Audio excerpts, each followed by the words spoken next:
Que peut-on attendre pour les autres enseignes du groupe? Eh bien, vous savez qu'on a déjà mis en vente Patogaz, Chevignon, Poucaille. Les ventes, les négociations sont en bonne voie. Elles seront cédées avant l'été. Et puis, je répète, les marques qu'on garde, on les garde pour les développer. Nous aurons trois pôles. Nous aurons un pôle périphérie avec la Halle et Besson, un pôle chaussures dans le centre-ville et un pôle Carole. Donc les ventes ne suffisent pas pour combler la dette? Ah, la dette, elle va être réglée d'une autre façon. La dette, on va la restructurer et à la fin du mois de février, on annoncera un accord historique dans lequel les actionnaires, les créanciers, abandonneront 800 millions de dettes et on se retrouvera avec une dette de 570 millions.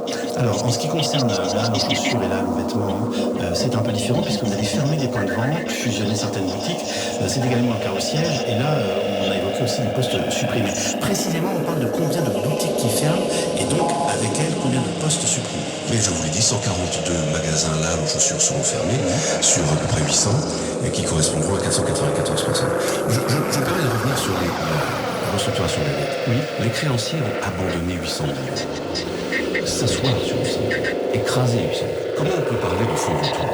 J'en ai un peu marre d'entendre ce vocabulaire. Alors, il se trouve que c'est dit par Marc Lelandais, ancien PDG du groupe, qui accuse directement les actionnaires, je cite, de fonds spéculatifs, vautours qui ont pris les commandes. Que lui répondez-vous? Eh bien, ce sont des fonds qui sont en train de nous sauver en écrasant la dette, d'une part, et en ayant apporté 570 millions de new money, d'argent frais, il y a 2 ans. Donc, ce sont des fonds salvateurs et responsables. Et monsieur Lelandais, je préfère ne pas commenter ce qu'il raconte. Vous ne voulez même pas lui répondre?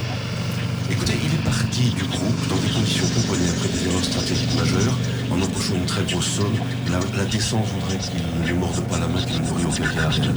Patrick, puis la question qu'on se pose, c'est comment?